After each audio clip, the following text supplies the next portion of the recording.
On vient rencontrer Frédéric chez Structure Marleau dans son grand bureau. Comment ça va, mon cher Frédéric? Ça va bien, toi-même? Ben, ça va bien, merci. Merci de nous recevoir. Une entreprise familiale. Oui. Donc, d'abord et avant tout, on va parler de ton cheminement par la suite. Mais ton père a créé ça en quelle année? Ou à peu près? Mon père a créé ça dans 2011. 2011. Oui.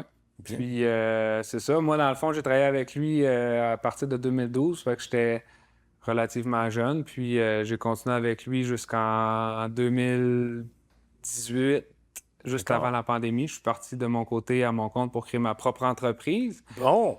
Ça, Puis- c'est bien, ça. Ça donne de l'expérience. Oui, ça s'est super bien déroulé. Ça allait vraiment bien. J'ai développé des nouveaux clients dans un secteur qui était plus grand. Puis après ça, l'année dernière, il m'a annoncé qu'il prenait sa retraite, puis que j'allais prendre, qu'elle allait me vendre, laisser la compagnie pour que je reprenne les rênes. Les rênes, hey, Ouais. ça, c'est intéressant. Là, tu as pris la pôle Ouais. du pèlerin, la pôle d'acier. Qu'est-ce que ça fait? On parle de structure d'acier pour les gens de l'extérieur. Ça comprend en quoi? Là? Ben, tu sais, quand on voit des bâtiments de grande envergure, de dimension, où ce que le bois il atteint souvent ses limites, ben, on pense à la structure d'acier ou une structure de béton. Généralement, la structure d'acier, c'est l'ossature du bâtiment, c'est ce qui va faire l'enveloppe structurale. Ce qui veut dire que quand la bâtisse est finie, tu ne la vois pas nécessairement, mais c'est elle qui tient toute l'enveloppe oui. de la bâtisse, puis qui nous permet d'aller à des dimensions qui sont plus grandes que des maisons ou on se spécialise plus dans des bâtiments de grande envergure. Bien. C'est comme la colonne vertébrale, on peut Exact. dire, un peu du bâtiment. C'est vraiment une spécialité, la structure d'acier. Il n'y entre pas qui veut dans le domaine. Hein? Non, exact. C'est une spécialité dans le sens où aussi il y a beaucoup d'ingénierie en arrière de tout ça, parce que c'est ce qui fait que tu as beaucoup de responsabilités en arrière de tout ça. Puis c'est ce qui fait que c'est plus spécialisé, plus niché, plus Oui. difficile d'entrer comparativement peut-être à d'autres corps de métier, ouais. OK.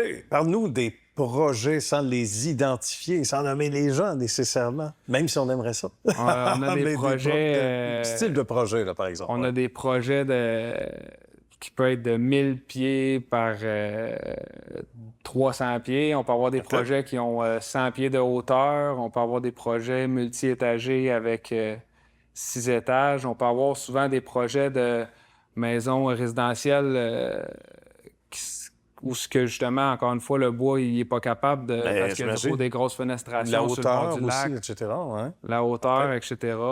Tu dis sur le bord du lac, oui, parce que ça joue, ça rentre en ligne de compte. Ben, c'est certain que les maisons sur le bord de l'eau sont souvent plus grosses que dans des quartiers On n'osait résidentiels pas de le ville. dire. Là. Oui, pour avoir une belle vue sur le lac. Ouais. Ça serait de valeur d'avoir des toutes petites fenêtres, Ouais. comme disait l'autre. Ça doit être excitant à bâtir quand c'est le temps de faire les dessins et ça va m'amener à te demander de nous parler de ton équipe parce qu'il y a des gens autour là, qui travaillent fort, qui ne sont pas là en ce moment nécessairement, mais qui sont précieux. On a des défis au niveau des dessins. Je te dirais que c'est le plus gros défi qu'on a, d'avoir des bons dessinateurs d'expérience. Puis que l'ingénierie soit bien faite aussi à l'interne pour que tout se coordonne bien. Puis parce que c'est comme un bloc Lego, hein, quand on arrive... J'imagine, ouais. C'est une maison, des fois, on peut voir, ça prend 2 mois. Nous autres, on arrive à un bâtiment de 100 000 pieds carrés, par exemple, qui est d'environ 1000 pieds par 100. Ça va prendre 2 semaines à faire. Là. À ce point-là? Pas plus long que ça, quand même. 2 semaines à monter à RG, puis la finition, un autre 2 semaines. Fait que, mettons, 1 mois, un 100 000 pieds carrés, on est capable de faire ça. Fait que, il y a beaucoup de travail en arrière de ça avant que... Oui, j'imagine. Puis c'est ça qui est le plus compliqué, tu dirais, de l'opération? C'est ce qui se passe en amont, ce qui se passe avant? C'est la gestion de toutes les... Faut que ça soit bien fait quand ça arrive, faut pas sortir les soudeurs. Il n'y a jamais de soudeuse. S'il y a une soudeuse sur le chantier qui est sortie ou mauvais signe. Des torches qu'on appelle, des grinders, tu veux pas voir ça, c'est pas bon signe. Ça veut dire qu'il y a une erreur quelque part, il faut éviter ça le plus possible. Là.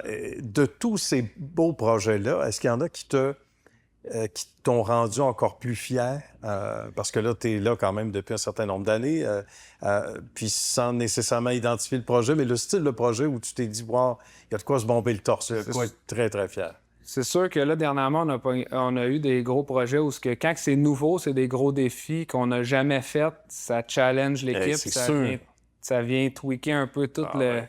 Tu sais, des fois, tu t'assieds sur ton confort, fait que là, on a eu des projets où on avait comme par exemple, des colonnes qui devaient être faites en 3 morceaux parce qu'on était trop haut en altitude. On appelle des colonnes splicées. Sinon, il y a un projet aussi qu'on a une poutrelle qui pèse, qui est autoportante de 220 pieds linéaires. Donc, ils vont enlever les colonnes en dessous qui pèsent 300 000 livres, juste la poutrelle. Juste la poutrelle. Aïe, aïe, aïe, OK. Mais ça, il y a de quoi, il y a de quoi être fier. De dire, surtout comme tu le dis bien, quand c'est la première fois, tu sais que ça fonctionne parce que techniquement, tout est là. C'est mathématique, hein, c'est physique. Mais quand tu le fais pour la première fois, ça doit être assez spécial. Puis il y a un thrill extraordinaire pour l'équipe. Une équipe de combien, d'ailleurs, dans les bureaux, on est 8 personnes. Puis au niveau des usines, on a comme 3 usines en partenariat où il y a peut-être 40 soudeurs. Sinon, l'ingénierie, 3 ingénieurs pas mal à temps plein qui travaillent pour nous autres. Puis l'installation, je te dirais 14 personnes qui installent les projets qu'on a livrés aussi au chantier. Ça, c'est bien. Plusieurs chantiers en même temps? Oui. Ça, c'est intéressant aussi. Ça permet d'être efficace, mais de répartir le talent. En tout cas, tu dois sûrement te rappeler de la fois où ton père t'a dit qu'il prenait sa retraite puis que tu allais prendre la pôle d'acier. Oui. Mais j'imagine que tu dois te J'ai sorti le portefeuille, mais je m'en souviens. Ah oui? Il dit, pensez à mon banquier, il s'en rappelle lui aussi. Ça a été très... Quand il m'a dit ça, puis c'est sûr que, veux pas, il faut que tu emmènes la compagnie à un autre niveau quand on reprend la compagnie, puis c'est ce que j'essaie de faire. C'est bien réussi, mon ami. Salutations à toute ton équipe. Merci de ton temps, puis bonne suite de succès surtout. Merci. Merci.